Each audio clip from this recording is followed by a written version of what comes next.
And my colleagues have spoken with various political leaders on the day's proceedings in Parliament. Congress सांसद Manickam tiger है। मणिकम जी, आज शुभांशु शुक्ला को लेकर के चर्चा होनी थी, क्या आप लोग चर्चा में भाग ले रहे हैं या नहीं ले रहे हैं? हम लोगों का चर्चा एसआईआर और वोट चोरी का मामले में 15 दिन से हम मांग कर रहे हैं। ये सरकार डरी हुई है। ये सरकार का लोगों ने 303 से मोदी का 240 में पहुंचा दिया। उस 240 एमपी आए हैं, उसमें 40 का ऊपर लोग चोरी से आए हैं।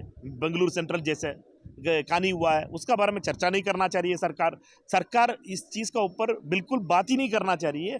ये वोट चोरी हुआ है, उसका बारे में चर्चा होना पार्लियामेंट में बड़ा आवश्यक है। और डेमोक्रेसी ऐसा नहीं चलता है कि मीन्स आप कोई भी चीज़ अचानक उठा के बात करने के लिए लग जाएंगे। आप किरण रिजिजू जी का मन लग गया, इस चीज़ का ऊपर बात करना है, सारे लोग बात करो। ये पार्लियामेंट नहीं है, ये एक प्रोसीजर होती है, बीएसी होती है, उस चीज़ में बात करो। बीएसी में टाइम अलॉट नहीं होता है, खुद का मनमारी में आके ये बात करना है। इसके लिए देश का साथ है, हम सारे देश बचाने के लिए आए हैं। हम देश का अंग्रेज के साथ लड़े हैं, हम उस पार्टी से आए हैं और हम अंग्रेजों के साथ नहीं थे उस टाइम पे। तो इस पर चर्चा नहीं होनी चाहिए? हम चर्चा चाहते हैं देश का बचाने के लिए, देश का डेमोक्रेसी का बचाने के लिए। और ये चोरी हुआ है ये वोट चोरी, उसका बारे में चर्चा पहले करना चाहिए। 15 दिन से हमारा मांग यही है। तो क्या आप लोग बहिष्कार करेंगे आज? हम इस मांग का रखेंगे, पार्लियामेंट में हम अटेंड करेंगे, हमारा मांग कंटिन्यू होगा। हमारा मांग यही है, एसआईआर वोट चोरी का बारे में चर्चा। धन्यवाद। Manohar Kesari, India News Delhi. Sir, Rajya Sabha से कांग्रेस सांसद नासिर हुसैन है। सर, एनडीए की ओर से कैंडिडेट घोषित कर दिया गया एसपी राधा कृष्णन, तो क्या इंडिया ब्लॉक और कांग्रेस समर्थन करेगा? इंडिया ब्लॉक आपस में आज शाम में बातचीत करेंगे। आज शाम में या कल सवेरे बातचीत करके हम लोग हमारा कैंडिडेट तय करेंगे। क्योंकि राजनाथ सिंह ने कल आपके प्रेसिडेंट से भी बातचीत की है। जिस तरह के कैंडिडेट्स पहले वो लेके आए और जिस तरह का व्यवहार उन लोगों का था, जिस तरह से अपोजिशन को बोलने नहीं दिया जा रहा था, तो इसलिए हम चाहते हैं कि हम समर्थन ना करें, हम अपना कैंडिडेट दें। कल सर चुनाव आयोग ने जिस तरह से जवाब दिया है और उन्होंने कहा है कि 7 दिन के अंदर जो है सो राहुल गांधी हल्फनामा दायर या तो देश से माफ़ी मांगे, कैसे देखते हैं उनके बयान? ऐसा लग रहा था कि भाजपा के स्पोक्स पर्सन बात कर रहे हैं, सीईसी नहीं बात कर रहे हैं। तो हम चाहते हैं कि निष्पक्ष सीईसी रहें। अगर इस तरीके की हरकतें करें तो उनके खिलाफ भी हम लोगों को मुँह करना पड़ेगा। धन्यवाद। Manohar Kesari, India News Delhi. BJP के वरिष्ठ नेता सांसद दिनेश शर्मा जी साथ में मौजूद हैं। दिनेश जी, चुनाव आयोग की कल पीसी हुई और उन्होंने कहा कि 7 दिनों के अंदर अंदर आपको हलफनामा देकर के ये तो शिकायत करनी होगी या फिर देश से माफी मांगे, लेकिन राहुल गांधी तो उल्टा चुनाव आयोग पर ही हमलावर हो गए। देखिए, ये दिशाविहीन लोग हैं जिनको न संविधान पर विश्वास है, न संवैधानिक संस्थाओं पर विश्वास है। चुनाव आयोग की प्रक्रिया आज कोई मोदी जी ने शुरू नहीं करी है। ये कांग्रेस के जमाने से आजादी के बाद बाबा साहब भीमराव अंबेडकर के द्वारा रचित संविधान के अंतर्गत दी गई धाराओं में ये इस प्रकार का उनके जो कृत्य है, जो उनके अधिकार है, उनका वर्णन है। 6 इससे पहले एसआईआर हो चुका है। हर चुनाव में जो मतदाता सूची है उनका संशोधन होता है। आप हिमाचल जीते, आप कर्नाटक जीते, आप तेलंगाना जीते, आप तृणमूल बंगाल में आई, आप जहां जहां जीते वहां तो आपको आपत्ति नहीं है। जहां आप हार गए वहां आपकी आपत्ति है।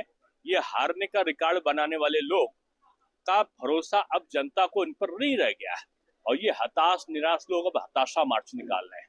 और मैं समझता हूँ कि राहुल जी एक ऐसे खिलाड़ी है जो हार की हैट्रिक बना चुके हैं और अब बिहार के चुनाव में वो चौथी हार की तरफ आगे बढ़ रहे हैं।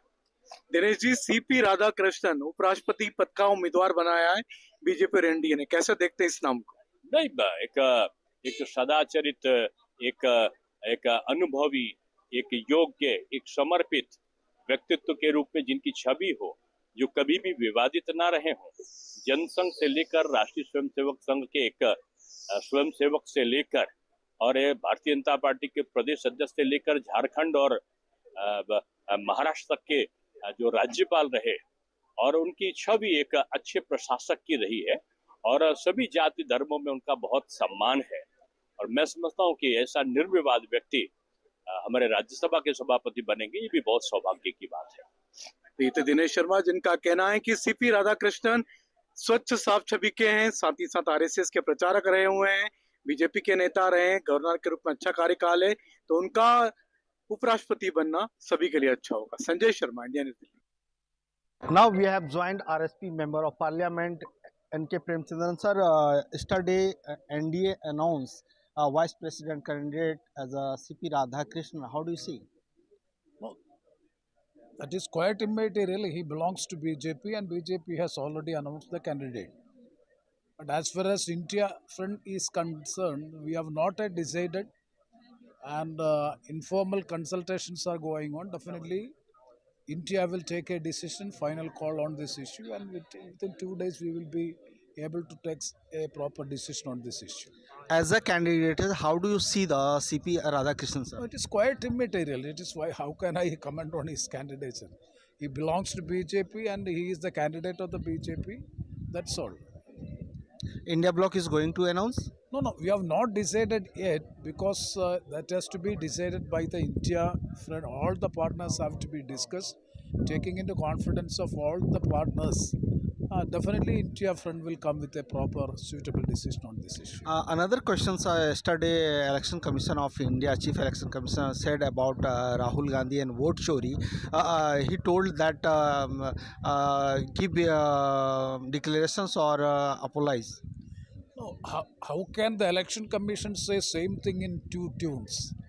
Because one time they are saying that with an affidavit they have to come. And now they have responded to it also yesterday. And how can this be? Because the Election Commission has not even responded to any of the material queries or clarifications sought by Rahul Gandhi, the opposition leader. It is unfortunate on the part of the Election Commission that the tune and tenor of the Election Commission was that they are part and parcel of the government, they are part and parcel of the BJP. That is very, very unfortunate on the part of the Election Commission. Instead of clarifying the issues raised by the opposition leader, they are making counter allegations that they have not given the affidavit and all these things. Then a pertinent question arises why they are not seeking affidavit from Sri Anurag Singh Thakur.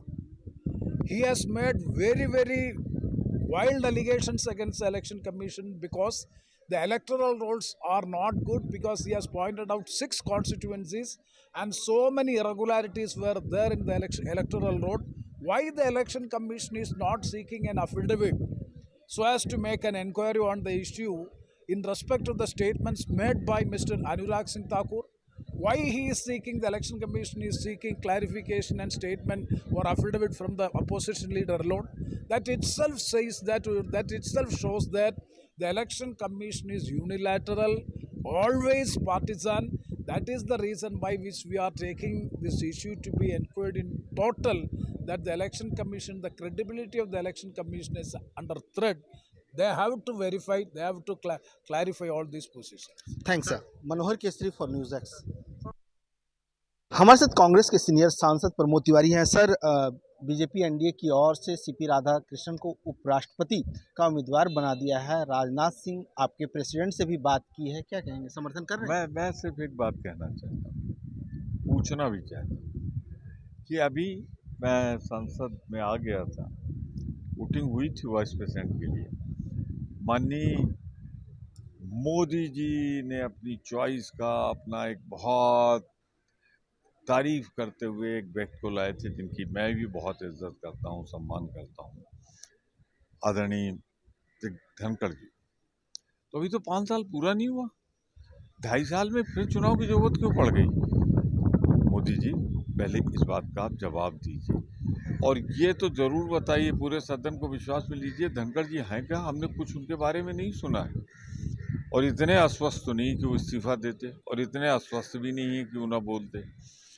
तो पहले तो आप देश को ये बताइए कि चुनाव की आवश्यकता क्यों पड़ी? सर, कल चुनाव आयोग ने जिस तरह से बोला है, सर, उस सवाल पे क्या कहेंगे? उन्होंने फिर से हलफनामा की बात की है। बड़ा अच्छा किया, उन्होंने बता दिया कि चीफ इलेक्शन कमिश्नर, वरना तो जिस तरह बोल रहे थे लग रहा था कोई भाजपा की प्रेस कॉन्फ्रेंस हो रही है। मैं उनसे कहना चाहूँगा, ज्ञानेश जी, पद की गरिमा मत गिराइए। चीफ इलेक्शन कमिश्नर एक गरिमामय पद है, उस पर आपसे एक सवाल पूछूं मैं, कहेंगे तो एफिडेविट में पूछूंगा कि ये बताइए कि जब राहुल जी बोलते हैं नेता प्रतिपक्ष, तो आपको चाहिए एफिडेविट, और जब पात्रा जी यहीं बोल के जाते हैं, अनुराग जी प्रेस कॉन्फ्रेंस करते हैं, तो उनसे एफिडेविट क्यों नहीं मानते?